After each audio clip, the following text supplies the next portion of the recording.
Hey, everybody. Today's episode will feature Bill Braswell.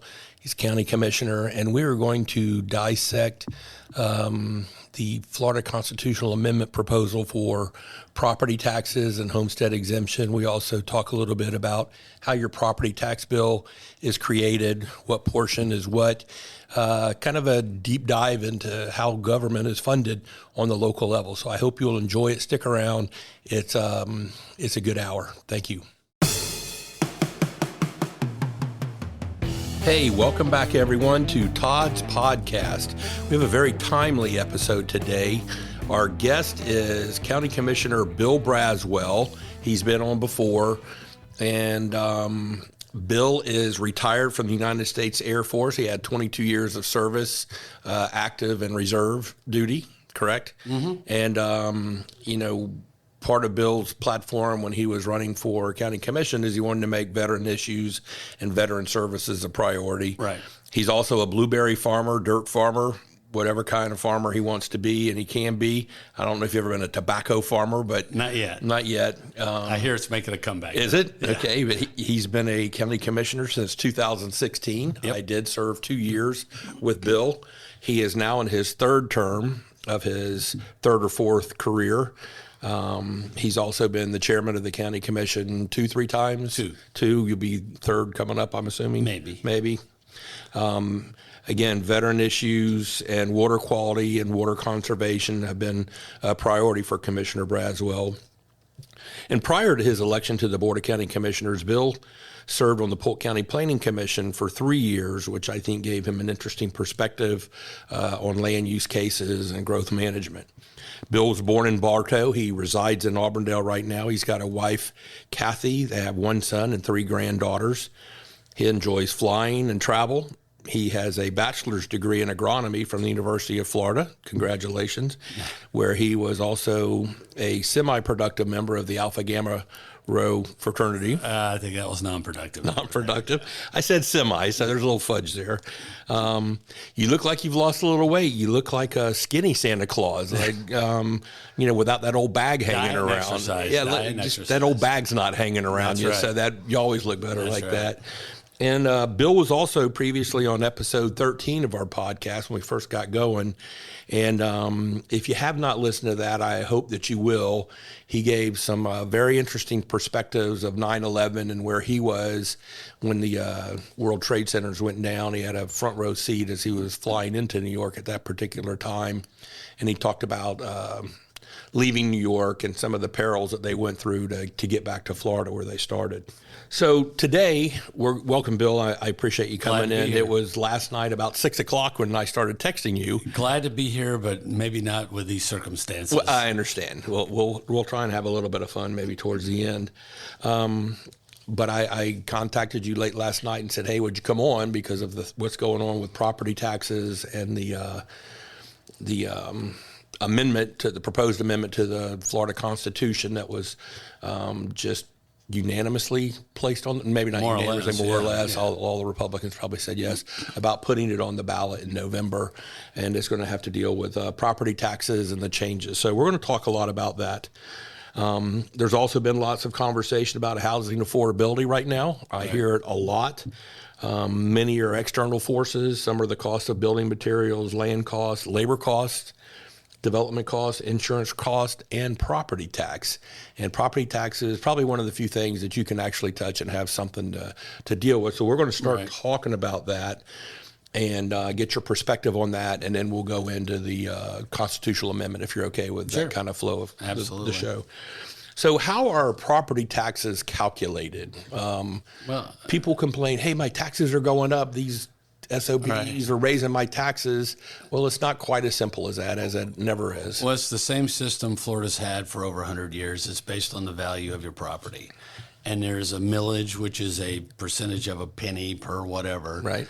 And your house is assessed for value, and that's what you pay the taxes on. Well, who assesses it for value? I mean, you guys don't do. You as the county commission don't. No, who sets the value? The property appraiser does, and he bases that on sales of homes around you, the history of yours, a lot of different factors. He comes up with a number, and like he just came up with the other day, Next year, what we will apply to the budget, next year's number, which is about 4.5%. So basically, he's saying across the board in Polk County, the value of your home has gone up about 4.5%. Homes are all properties.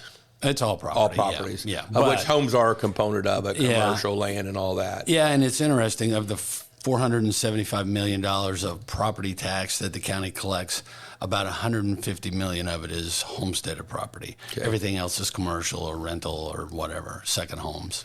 So the property appraiser, he says your home, your property is worth X. Right. So then how does the county commission get involved in the equation? Yeah, so what do y'all do? Our authority is to set the millage, which basically is the increments of the multiplier. The multiplier of what you're going to pay based on the value.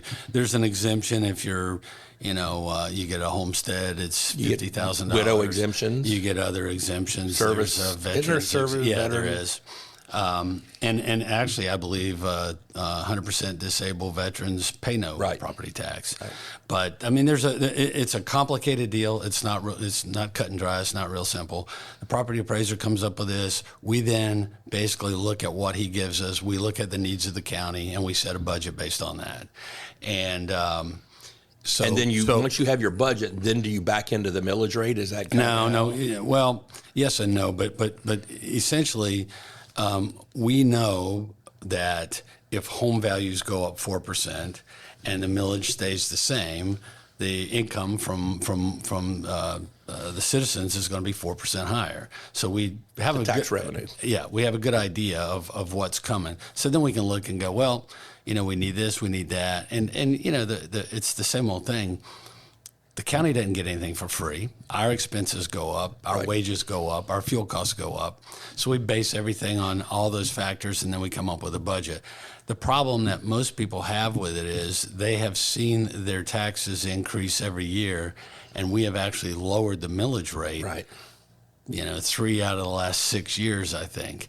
But yet, because the value of their homes go up, they pay more taxes, and they don't like that, and I understand that. And it's kind of complicated for people to understand how their taxes are assessed on their house, how the amount is assessed. Right. They just see the number; they don't know the calculation that goes in. And I think one important thing that people, especially people moving here, have no idea about.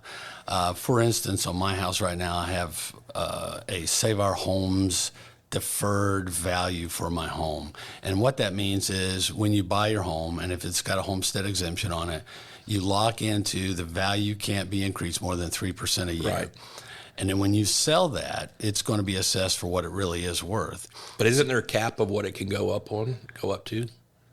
I thought there was a Save Our Homes type cap on there. Right? No, I don't think so. Okay. Because I know mine. Well, you're in that $27 million mansion over there on the lake. My Save Our Homes portion is higher than what I'm taxed on now. Right. So if somebody was to buy my home, if I was to sell it, their property tax is going to double overnight. So people are surprised by that. They're not happy with that. Sometimes they sell property to their kids and it resets, and they don't like that. So there's a lot of awareness that just isn't there on what happens when and there are people who buy property and don't realize they have to actually go out and get the homestead exemption at the property appraiser's office, and that kills them at least for 1 year. Yeah. So. Well, I think you, in that $27 million mansion, you have room for Eli. So Eli's going to bring him and all his buddies over there. They're going to be in the West Wing. I always need a new yard man. So that's kind of how property taxes are assessed. The millage rate is applied, and then what you see on your tax bill. Yeah, that's how it is now, and that's how it's always been. Right. But it's not all the county. There's a school board component. Right. There are other portions of it. Swift-Mud gets a piece. The school board gets a piece. If you're in a city, the city gets a piece. So it just goes up. The millage rate sometimes is almost as much as the county, correct? Yeah. And the school board sometimes, depending on your exemptions, you might pay more to the school board than you do to the county. Are parks and libraries and some of the fun stuff that people get to quality of life type issues, are they included in the county side and the total, there's not a separate millage or MSTU for those. There is. I mean, but it's all wrapped up into one. Yeah. I mean, I think all people care about is that one bill. Right. They don't really care what's in it. What check do I have to write? Yeah, they don't care how it's broken down. But yeah, parks are in there, stormwater's in there. There's a variety of things in there that are MSTUs, municipal service taxing units that is another increment of tax that you pay, but it all gets bundled into one big bill. Just like if you're in the county, your garbage collection is in there, your fire services fee is in there. So it's that one big bill, of which a portion of it is your property tax, right, and some of it's not. I know, and I've said this before, I don't know if it was on your previous episode, but I ran on, hey, no new taxes, I don't want to raise taxes. The first budget I did, we had to raise taxes because we had signed a 7-year garbage contract, and they didn't amortize it over 7 years. They just had it the lowest amount, so it had to go up some point. And so I said, I'm not doing this again, so we at least amortized the last 6 years of the contract, so the garbage fee didn't really go up. Yeah, and that's what's going to happen with this amendment if it passes. Your taxes will go up. They'll reset, but they will continue to go up. It's not going away unless, we would all love for somebody to come up with a better way to fund local government. Right. But nobody has. Everybody wants to not fund it, but nobody's got a better idea. But local government's domain has always been property taxes, and the state's taxing authority really has been vested in sales tax. So I find it a little disingenuous when the state is cutting property taxes. And it's like, hey, there's other stuff you can do. Well, and with this amendment, it's more than just cutting taxes. It is going forward telling us where we can and cannot spend property taxes. Right. That's a huge component of this. Well, before we get quite into that, what's this thing I hear about called the rollback rate? What does that mean? The way I think of it is take a snapshot of today's budget, and that's the amount that we can tax you next year and the year after that and the year after that. So the way that would work is that's the most. Yeah. Is that the most millage you can charge since you only control the millage, or that's the most? Let me. Okay. So you take a snapshot. Let's say it's $500 million snapshot, and that's associated with a millage, whatever that millage is. Okay. So your next budget, if you're limited to the rollback rate, it can be $500 million, but your millage is going to have to go down because the value of your home goes up. So your house goes up 10% or 3%. Then your taxes would have gone up 3%, but that's not the case. We're going to have to lower the millage to match the budget. So it's, all it really serves is a reference. Right. That's it. But now it is the law of the land if this amendment passes. The rollback is. Yeah. And so we'll be tied to the rollback rate, but there are stipulations, as politicians always leave you an out, ways to increase your budget, but you've got to have a 2/3 vote or a majority vote or everybody's got to agree to raise it. And then that's limited to certain percentages. And there's a lot of details in this that nobody's really looked into or figured out yet, on top of the fact nobody analyzed the impact to begin with. So I think we've got a lot of surprises ahead of us. Todd's podcast is sponsored in part by Saunders Real Estate, your trusted partner in land and commercial real estate since 1996. With over 125 expert advisors located throughout the Southeast United States, the full-service brokerage specializes in a wide range of property types from farms and ranches to commercial buildings and development land. If you're looking to build your legacy with a confident investment, please visit SaundersRealEstate.com or call 877-518-5263 to connect with an advisor today. So as the revenues go up for the county, you've kind of explained that just like every business, expenses go up. Yeah. I mean, my expenses don't go down here. They don't go down if you're driving a cab or an Uber or running a restaurant or whatever. Are property taxes ever going to get out ahead of the curve, do you think? No. Or are they designed to always be kind of in arrears? We're always trying to make sure we're not out in front too far. They could catch up if growth went to zero. It's happened. but but it doesn't catch up the next year. It's going to take a few years of zero growth or negative growth. But since I was elected, but assessments also have to follow that too. Right. Sometimes assessments go up. Yeah, sometimes they go down. Right. Yeah. 2008, I don't think anybody saw an increase in their assessment. But since I've been in office in 10 years, this county has grown by 250,000 people. Why are we growing so much in Polk County? Everybody wants to live here. And they're really going to want to live here when there's no property tax. Right. I mean, the floodgates will open because no income tax, no property tax, or at least they'll think that. And part of this amendment, it says that if you move here, there's a 5-year moratorium. Correct. That's not going to stand up in court for 2 seconds. I wouldn't think that it would. There's no first-class citizen and second-class citizen. So that's a laughable addition that they put in there. But it sounds good as a politician. Smart growth. Yeah. Is that a misnomer? Is that just a number for people to feel good about? I don't think anyone really wants dumb growth or stupid growth. Right. I mean, so I think it's kind of a marketing term more than anything. Yeah, I think so. I mean, growth is growth. And every time government tries to get ahead and direct where where they want growth to be, it doesn't happen that way. So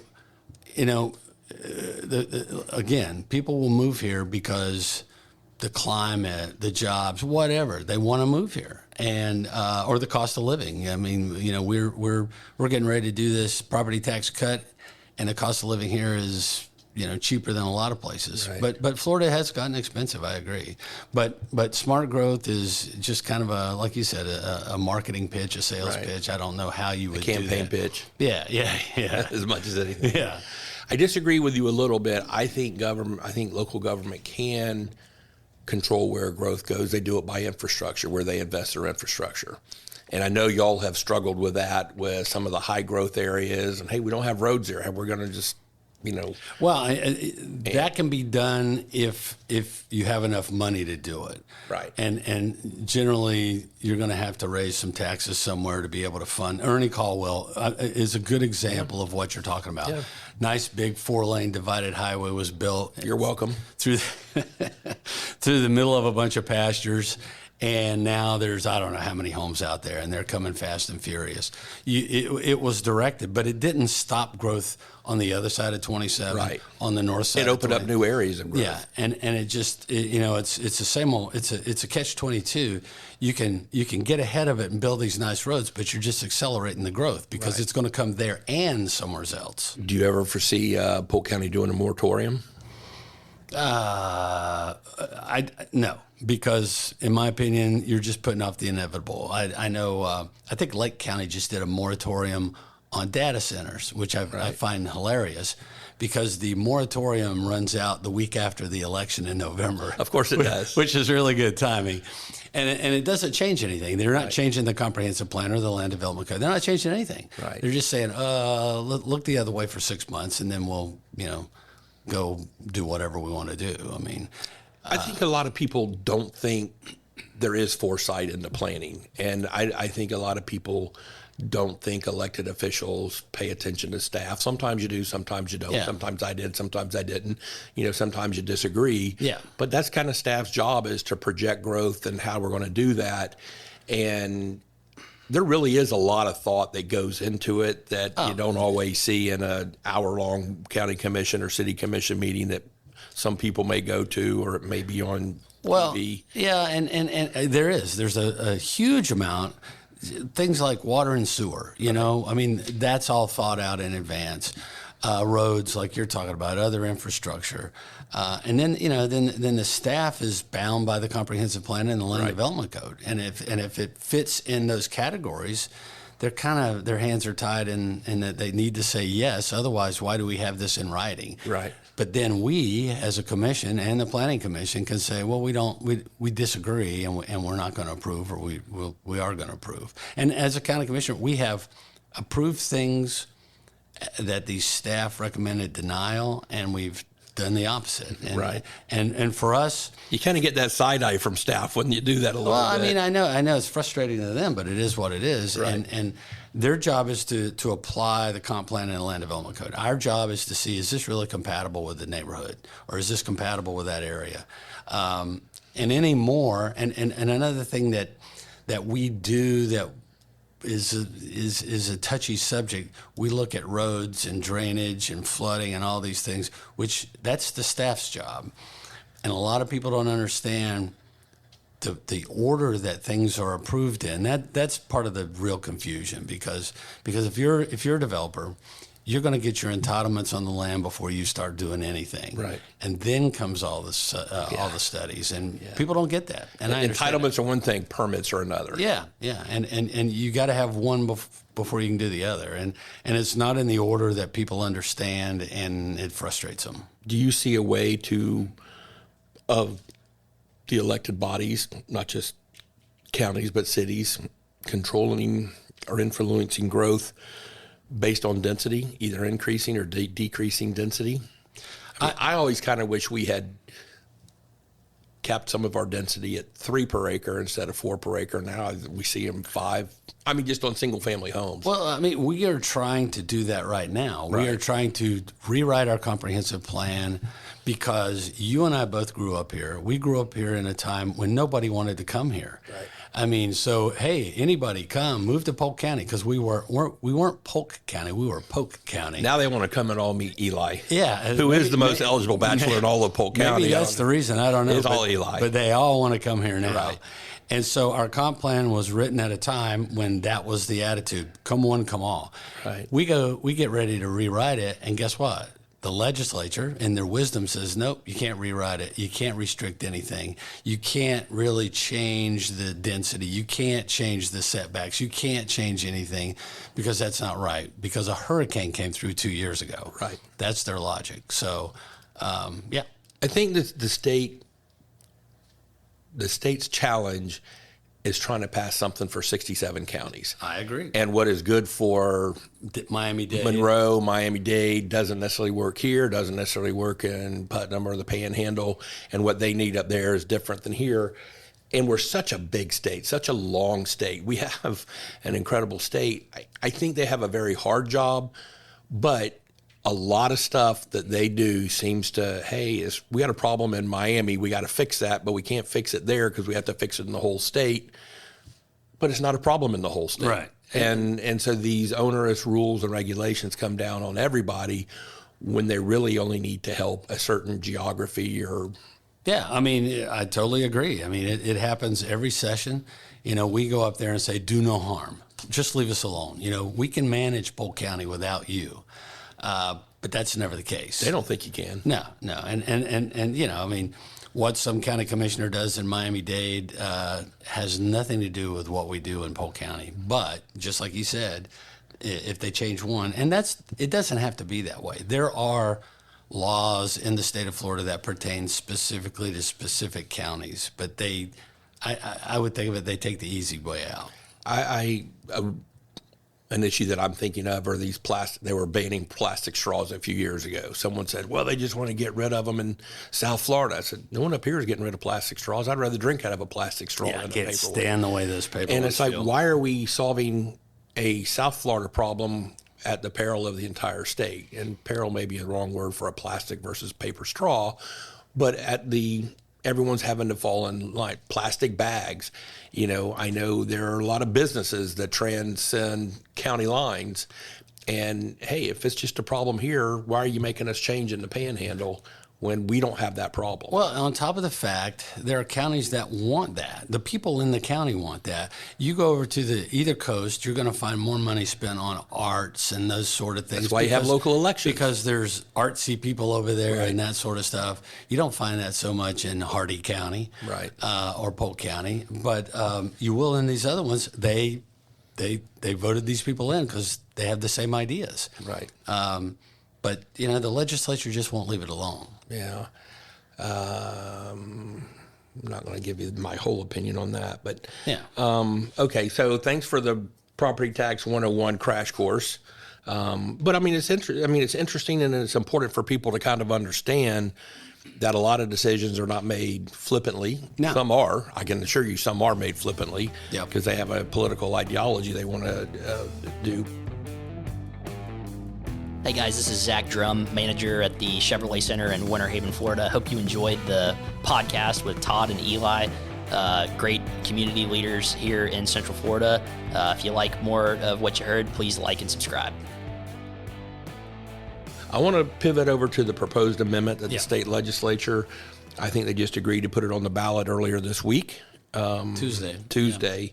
And and it was proposed last Thursday, so it was a 5-day deal. Right. No one that is in office campaigned on that. No. That I can assure you of, we're going to take away local property taxes. And I know that when I ask the people I know, well, we haven't been briefed on that. We're not sure what the governor's office thinks. And it's like, this is a big deal. The governor should have been out barnstorming the state to say this is what's important and sell it. Well, on top of the fact, it would be good to analyze it and see the impact before you. There's no need to do that, Bill. But I this is going to be an earthquake in Florida, the way I see it. You had mentioned earlier that it's also going to tell you what can and cannot be funded. Right. Tell us what some of that means. Well, I want to tell you this. There is one aspect of this that I really like. Okay. I despise travel ball. I hate to see kids traveling on the weekend to play one game in one town and another kid and another parents in another town. In my opinion, this will eliminate travel ball in the state of Florida because it's going to eliminate every park, every playground, every government-owned facility can no longer, by this amendment, be funded with property tax, which is how they're all funded right now. So how about Circle B? Is that what that means? It's gone. It'll be some really nice real estate. I mean, and boat ramps. We're going to close. We'll have to close the boat ramps. I mean, there's no choice. You can't leave just an unattended piece of property out there. Right. People will go crazy. I mean, it'll be whatever. But you had mentioned earlier that they may just create a separate tax or a separate fee. But again, I don't see how you man every boat ramp in every park to make sure everyone pays their $20 or $40. And it'll cost more to do that than it would revenue that you'd take in. I mean, that's not going to work that way. And you and I both know it won't work that way. I mean, the bottom line is there won't be funding, and there's no avenue for funding, except there is one avenue. We can figure out a new tax. Now, what have we achieved? If the people vote this in and they say we don't want to pay any more tax, I'm not for raising any other or creating another tax because that defeats the entire purpose. So, my thought is, come when will it be? October or July of 20? I can't remember what month it's going to kick in. I think they actually set it for October of 2028. Whatever. Okay. They all shut down. Right. I don't see a way around that, especially since there's just no avenue to fund them. Right. So it's almost like we want to cut your funding, but everybody still wants their parks. They still want their travel ball. They still want their boat ramps. Yeah. So it'll be a real tug of war of how that's going. What are some of the other services that are going to be affected by this? Law enforcement, EMS, well, I mean, garbage pickup? Are we going to have to start contracting with everything going to be approved out of Tallahassee? Well, I mean, they are taking control of every county's budget. So to a degree, you will, bow to Tallahassee before you pass a budget. I mean, it just has to be that way. Will they control the vendors or just the money? I don't think, the money side. No, I mean, basically they are saying these are the categories you can collect tax for, and stay within those categories, and they include fire and the sheriff and all that. But the problem with that is Polk County grows. For instance, that 250,000 people. We don't have the same number of deputies we had 10 years ago. We have a lot more. As we grow, we need more. Well, if the sheriff's budget is locked at whatever, and we continue to grow, I mean, where's that money going to come from? Yeah. He's going to have to cut something. For instance, we've been talking with the sheriff now for several years about a new jail, because right now on any given day, we've got 2,400 people locked up in the county jail. It's not enough. Yeah. I can't disagree with that. I'm looking at Eli right now. He's been squatting at your house for a while. I have my own ideas how to free up space. He's that squatter that's in your back room, just so you know. I was thinking that's some people in this office. Well, maybe. But anyway, we're running out of space. How are we going to fund that? We're not. We don't have a way to do that. There's no mechanism to. We can raise taxes, but isn't that defeating the point of this whole amendment? Is to stop raising taxes to pay less to the government. So when you say raise taxes, you're not talking about raising the millage. You're talking about creating. Oh no, we could raise a millage. We Okay. could certainly raise a millage. It will take a unanimous vote or whatever. But yeah, we can do it. I mean, if your back's up against the wall, you can do that. But again, what politician's going to campaign on? I'm gonna do what's right and raise the taxes. The same attitude of cutting them coming up this November will be the same attitude you'll meet then. Right. I don't want to pay more, and it's understandable, but you also people just don't understand what government really is. Right. Civics needs to be taught for 5 years in school, not one semester. It seems like I read something in the last day or two that the state government will offer grants to some of the local government. They did away with that. Okay, so that did not make the so that was taken. So at the same time they were going to offer give more money to the state so they can send it back to you. Or no, it was going to be the people of Polk County are going to have to bail out Liberty County because they can't afford their college. Correct. So they took that out, and they also were not going to fund the schools. And I think they realized that that's not going. Me personally, I thought they defunded the school portion to sabotage the bill so it would not pass. But then once they reinstated the school portion of your property taxes, all bets are off. I think it will pass, and I think it'll be a new day in Florida, so to speak. Yeah.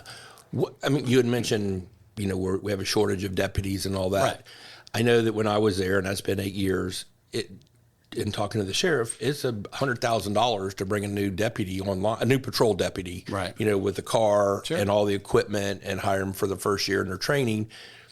And that was 8 years ago. I'm sure cars are not cheaper. I'm sure deputies are making more money. Everybody's costs. Have you heard, or do you know what a new deputy costs to put on the road? Well, I think 120 is the number they use now. So 20% in 8 years it's gone up. And it's just like we use 100, 110, I think, for a firefighter. Right. So, those are, there's a lot included in that, all the training and all that. And I don't think there's a piece of fire equipment that's less than $1 million. No. If it's got wheels on it, there's nothing cheap on that. And that's part of the problem. Everything the county buys, we got to buy good quality stuff because, number one, you want it to work when you need it. And people expect it. And number two, if we bought crap and it broke down, people would, hang us from the tree. Or, it would just be a bloodbath at that point. So you got to do the right thing. You got to buy the good quality stuff, and nothing is cheap. It seems to me that if people were really upset about property taxes, they would vote in new county and city commissioners. Shouldn't be a state issue. Yeah. Is if you think that we're doing a bad job on the local level, you replace some of them every 2 years. Well, I agree. And that's your opportunity to either get more tax revenue or less if that's what the community wants. Vote the rascals out. Remember that? Yes. When they get mad enough, they will. Right. What it tells me is it wasn't that big of an issue with the citizens. Right. It is a great political issue. It is a great way to get reelected. It is a great thing to run around and tout. But it's a great way to get reelected until there's not that extra fire truck, or the park's closed, or I can't. But they're launch term my limited boat. in Tallahassee, so they're not going to. The governor's not going to be around to see this enacted. Right. Half of the Senate's not going to be there to see this enacted. What do they care? It's kind of like start a fire and run out. So that's essentially what's happened. So you're saying, explain the carve out of the school board on the homestead. You said they're not. They're not being removed. You have a millage assigned to your property that is a state and a local school board tax.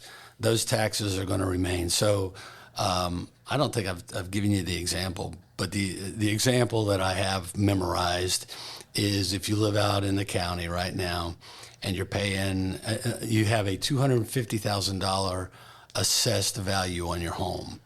So right now you're paying $4,200 a year in property tax. Total. You write one check for $42. That's what your bill comes for. That's your county.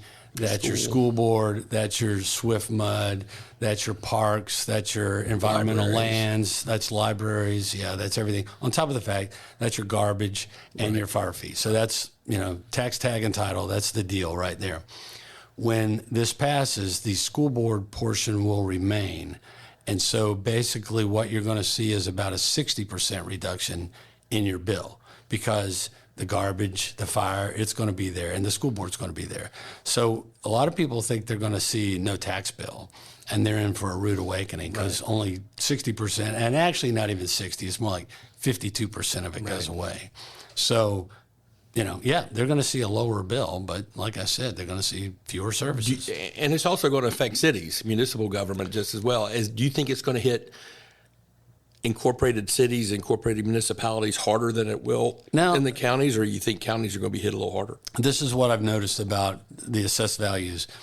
The city values generally, let's just say the aggregate of the values in a city are higher than the values in the county. We've got a lot of low-income areas in the county, so our percentage will be a higher percentage loss than the cities, because they'll still be catching that value over $250,000 of the assessed value. So their impacts will be less, but not. It's not enough difference that it's not going to hurt the city. It's going to whack them. I mean, I think Lakeland's losing 25% of their income, their property taxes. So, they're going to have to make some decisions over there. I mean, but it's going to affect everybody. The other thing I think the Eagle Lakes, the Mulberries, the Fort Meads, the smaller communities, Davenports, they're going to look and go, you know what, it's just cheaper to become part of the county again, meld back into the county, or retain our name and contract out to the county for the cops, the fire service, and that sort of thing. Winter Haven, Lakeland, they won't need to do that, but I see a lot of the other cities will, because they just can't afford it. Has there ever been a study? I doubt it. Well, maybe the phenomenon, because everyone says our values, you're collecting so much more money because our values have gone up. Well, so much of what Polk County had were orange groves and agriculture land, and that's now growing houses or industrial parks or whatever. Yeah. And, it's great to have a huge industrial base because they don't cost you a whole lot of money. But you start putting people cost. You have to have cops, you have to have EMS, you have to have fire, you have to have... We won't talk about data centers, but just to point out... Oh, you want to so bad. Yeah, I do. Just to point out, 3 data centers in Polk County would cover the entire tax base. Right. I mean, it just, to me, that is crazy to think about, that 3 businesses would pay the same taxes as everybody else in this county. But that's just the facts. I mean... but industrial base would be great, but that's not what we have. We're a bedroom community for Tampa and Orlando. It is what it is, and we can't change that. So the counties are all part of the Florida Association of Counties. Cities are all member of the League of Cities. Do they have a position of the Florida Association of County League of Cities? Their hair is on fire right now. Well, I'm okay with that. That's what they're there for. They're there to represent counties, which represent people. And they have been pumping out the statistics and the facts and the dollar values and all the things that are going to go away. And it's good. Me personally, I don't feel any kind of emotional attachment to this. I mean, for me, it's a math equation. When this is gone, we'll do this. There's a lot of emotion running around, especially with the fact people. I mean, they're really having a meltdown, but they see what's going to happen. They've got the 67 county view. I've got the Polk County view. I know what's going to happen here. I know how angry the people are going to be. They don't know it yet, but they are going to be really angry. Are you going to go out to the Rotary Kiwanis Club scene and speak? Are you the spokesman for that county? Are all 5 of y'all going to do that, or is there one of y'all that's kind of taking the lead? Nobody's taking the lead. Anybody who asks, we'll go talk to. I'm not going to put myself out there and say, hey, let me educate you on this, because it's kind of like, no, it's just not the way I want to do it. But if somebody is genuinely curious, I can explain it to them. But and I'm sure there'll be a lot of that. In fact, we'll be pumping out information that the cities and others will disseminate. But it's it's an uphill battle on the education side of what this really means. The counties and cities, from what I remember, if there's a constitutional amendment or an amendment to the charter, all they can do is educate on the local thing. Since this is a state amendment, can counties and cities use their communication department to put out position papers, or are they prohibited just to say, here's the fact sheet? I don't know. I honestly don't know. Again, this is less than a week old, or this is 4 days old. So there's a lot of what we can and what we can't to be figured out. Right. I would think we could. I don't. It's not a local referendum. It's a state constitutional amendment, and it doesn't make any sense that we couldn't. Right. But we're guided by sunshine, and they're not. So it doesn't have to make sense. How involved do you think the local economic development councils will be in this? I know sometimes we've turned. They better be very. I agree. Yeah. I mean, sometimes you turn some of these things and some of these issues over to the EDCs. Right. When they're a little smaller, they're a little more nimble. They don't have quite the restrictions. Have y'all started having conversations with the 5 or 6 EDCs that are here in the county? No, we just haven't had time to do that. We will, and that'll be a big part of getting the message out. Okay. Central Florida Development Council will be a big part of getting the message out because it's going to impact them. It's not like they're going to get to watch this from the outside looking in. It's going to impact everything, from just everything. Yeah. Hey everybody, this is your host Todd Dantzler. As most of you know, I'm a partner with Saunders Real Estate and have been a very active and working broker for over 42 years. I have fostered strong relationships throughout the state of Florida, working on properties ranging from agriculture and development land to multifamily, commercial, and industrial projects. If you have any real estate needs at all, please give me a call. I'd love to help. My direct line is 863-877-2846. Thank you. What can people do if they want to find out more? Is there a central hub for education? I know you're going to say what just happened 4 days ago. Is this something you think all the FAC and the League of Cities are going to say, hey, here's our talking points, and this is what you disseminate to That's coming, yeah. websites? If you want to know more as a citizen, you can go to www.whatever.com. Well, it's kind of funny. FAC was doing that before all this actually occurred. They had their ideas of what was coming. Right. Nothing that they thought was coming happened. It's pretty much totally different. So that's probably because no one was talking about it in public. Yeah. And so they've had to revise everything. They're kind of getting their act together and honing down some of these numbers, and that will continue. I don't really see a big voice against this probably until, another month or two, because, again, it's going to take some time to really sort out what it means. I look for, there are some vague parts of this amendment that aren't defined, and I don't look for anybody to define it. I think it'll be self-defined for whatever you want it to believe it means. So some of that's got to be ironed out, but there'll be a lot of voices against it.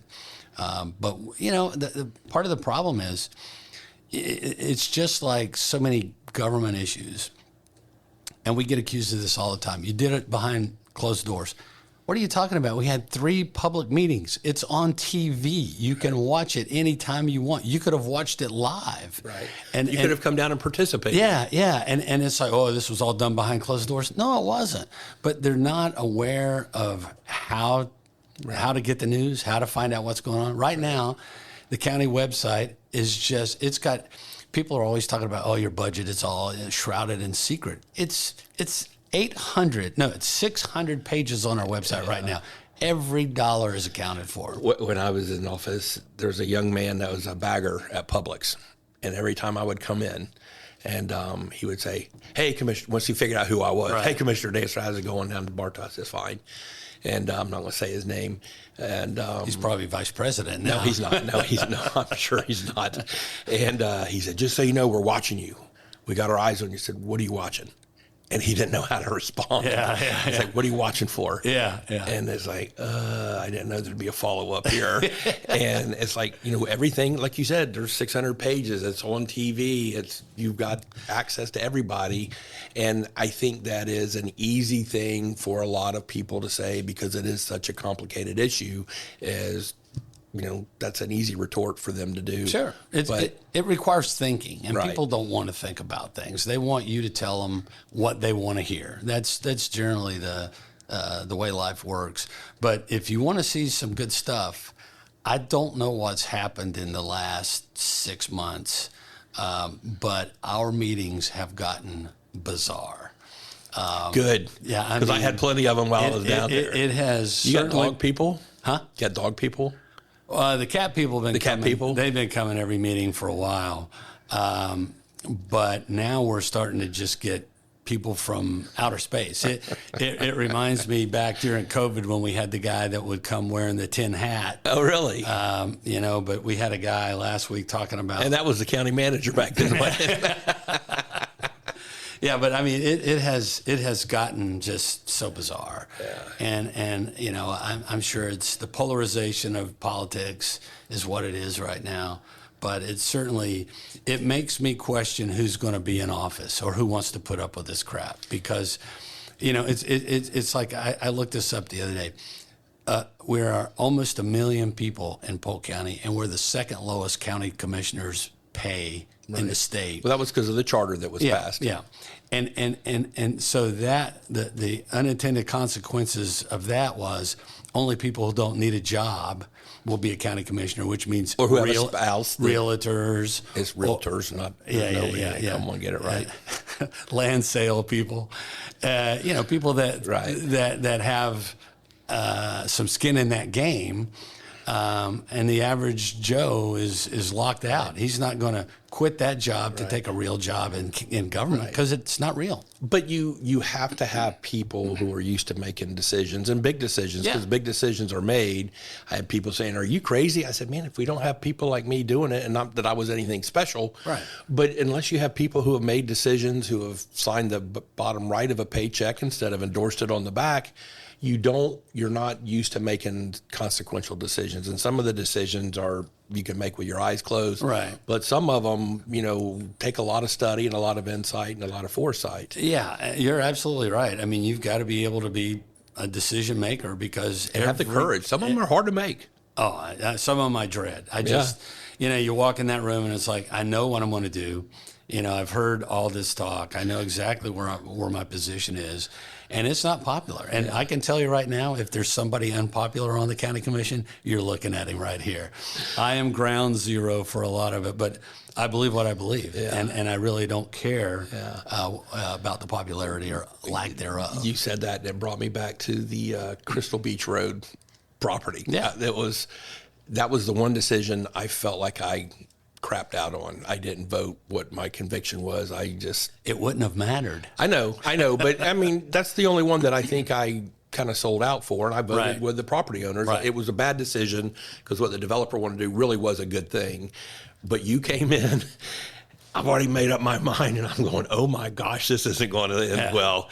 And so when you say some things, you do make your mind up a lot of times, but you do still have an open mind, and there is room for people. You go in, I don't care who you are, what the decision is, or what the issue is. You have a perception of what is. If you've done any research, you do. You know what's coming. Right. It's up to the other guy to convince you of something different. I mean, they have that opportunity. Right. So. Yeah, if people would understand that when you make certain decisions, you've had the benefit of 20, 30, 40 hours of public testimony, expert testimony, staff meetings, not just the 30 minutes in front of you, but you have access to them. They come in one-on-one, they brief you, and you can ask questions. People don't take that into consideration when they are watching you. Well, on top of the fact I've done this for 13 years. I've made those decisions for 13 years. I've impacted. You'd think you'd be better at it by now. I've impacted, when I think about it, probably hundreds of millions of dollars of decision one way or the other, whether it's a developer with $50 million project that we said no to. I mean, that's a big deal to him. Yeah. And I felt your wrath on one of those too. Yeah, and if it's something that I think is right and it's going to impact a bunch of citizens, I mean, that's the deal. I think it's right, and I think it's the right thing to do. But the decisions are not fun. But I like. But they're important, and they're consequential. I like having the ability to be the guy that decides. And you need smart people to do it. Yeah, and I don't know how I got there, but you're smart. I've always given you a lot of credit for that. And people don't understand that somehow people can say, "Oh, he doesn't know what he's talking about." I said, "Well, he does, or I did, or whatever." Right. Because if you do your job right, you do spend the time at home. You spend the night going to the time going to site visits. And being prepared to make a decision. I will say one of the most frustrating parts of all of this to me is the fact nobody wants to talk to you until they get to the meeting. Right. The developer will schedule an appointment and they will come in and talk to you and explain their side of the deal. The landowner, maybe somebody else, but the people that are so dead set against it, they just show up to show. I mean, it's like, why didn't we? And I can tell you right now, I had one. I just pretty much went into a hearing thinking I was going to do one thing, and I went 180 degrees based on what a citizen said at that meeting. Had he come in earlier, I probably would have gone in there with a whole different expectation, but the results would have been the same. I mean, he made a extremely valid point that had not crossed my mind. Sometimes that's rare. Yeah, I wished he, we had spoken beforehand. Right. But generally, people you don't hear any, and then they're scared. They're mad because they only have 3 minutes. Well, I would have given them 3 hours. Right. But they don't do that. And they're nervous, and they don't speak in front of crowds, and all that kind of stuff. And then it's not easy coming. It's and filled speaking. With emotion. Right. It's not easy speaking before a body. It's on, like I said, live TV. Right. The first time I did it as a citizen trying to get something through, my mouth dried up. I couldn't eat lunch because these public hearings were in the afternoon. So to kind of roll this up into a ball here. The world is coming to an end. The world is not coming to an end.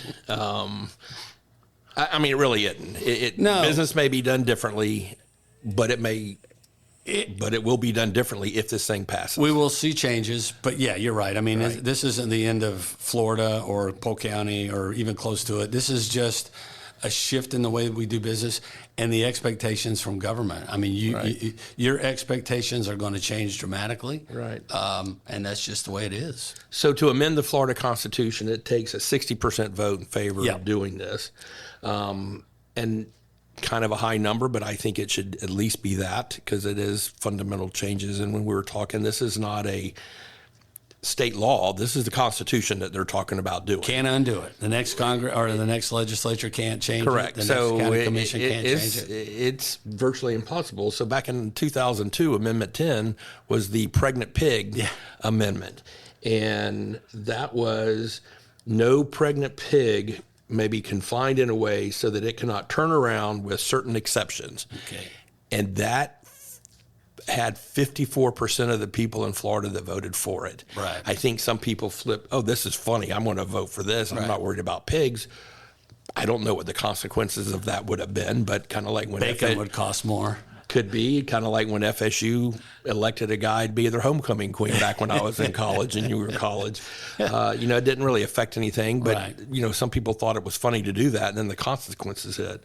And this will. So this is going to take 60%. Yeah, and it's a tax cut, and why would anybody not vote for it? I think even Democrats in the secrecy of the election booth there will vote for it. I mean, it's just.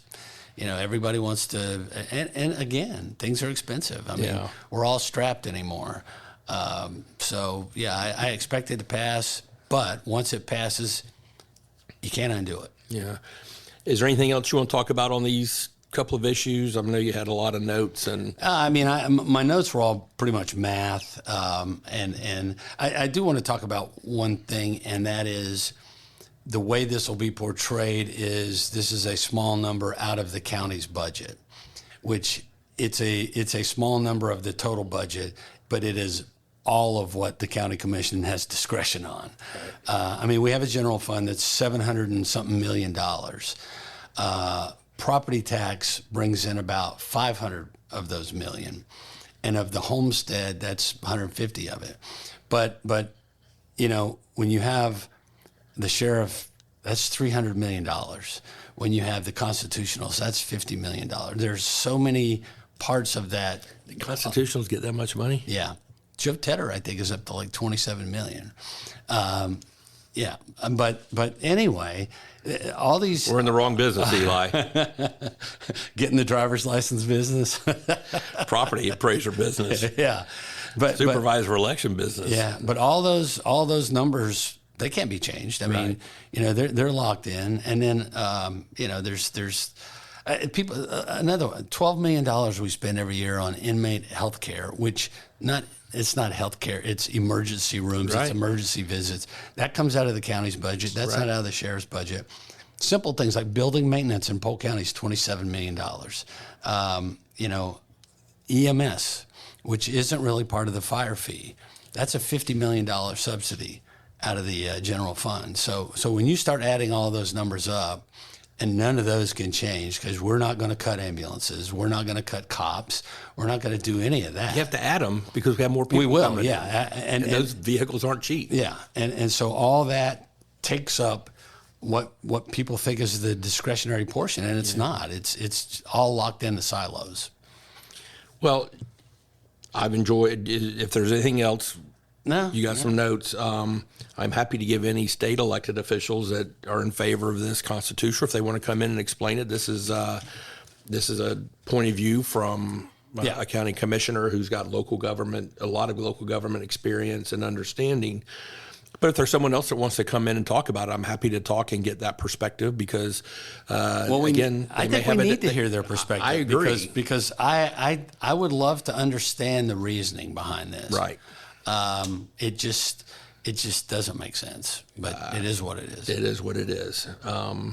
So if there's anyone out there that's listening that's an elected official, I don't know that we could have a deluge of everyone that wants to come in and opine on it because it's not that kind of open forum. But if there is an elected official who either voted to do this or... Which is all of them. All of them.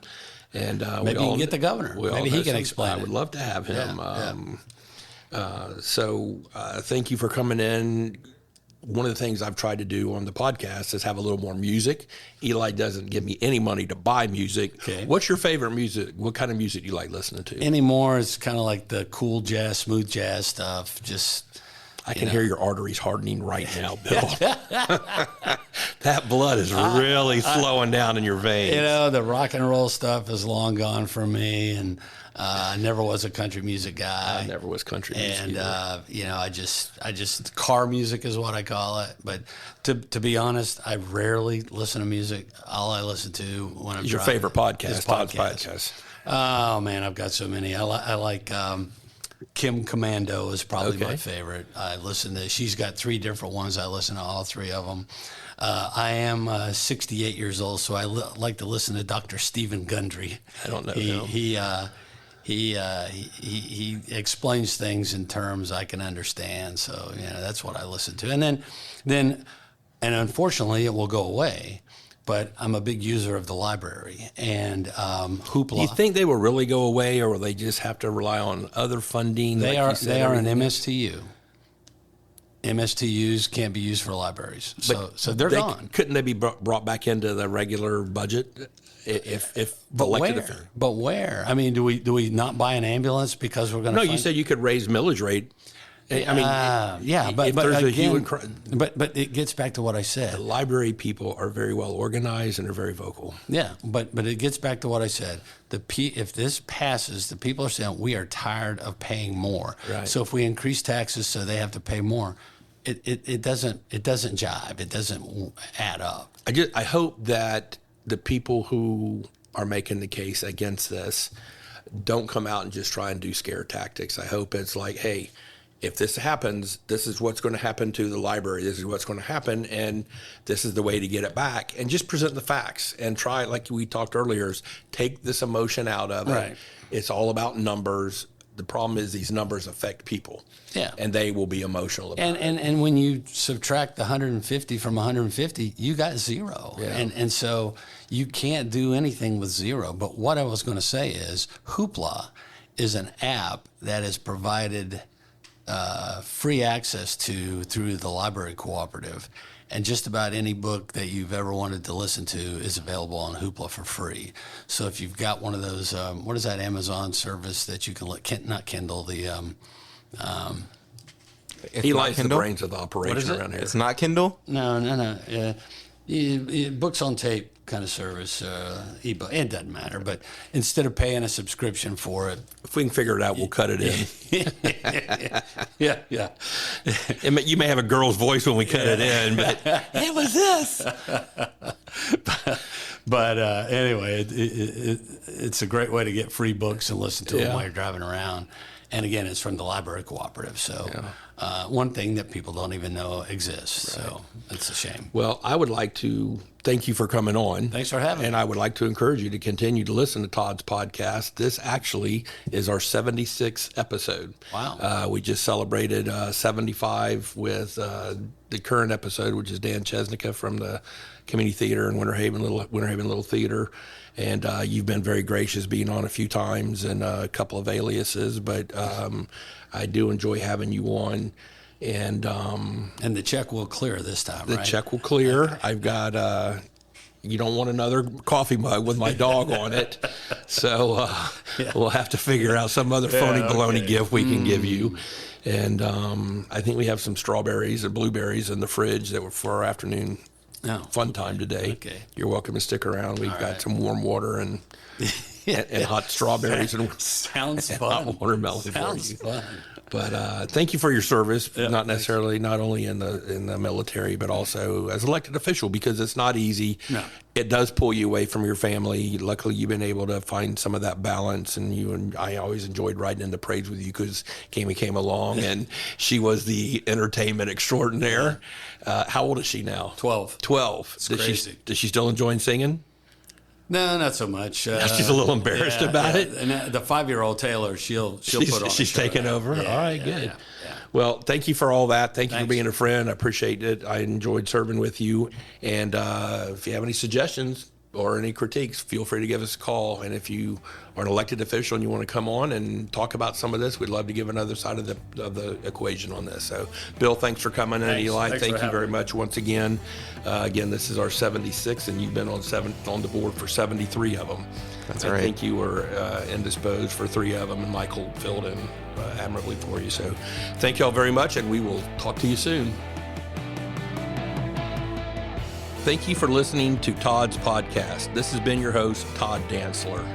If you enjoyed today's episode, please don't forget to rate, review, follow, and subscribe to Todd's podcast on your favorite podcast app. If you have any questions for me, suggestions for future guests, or are interested in sponsorship opportunities for our podcast, please just fill out the contact form on my website, todddantzler.com. I look forward to hearing your questions and feedback, and please take care.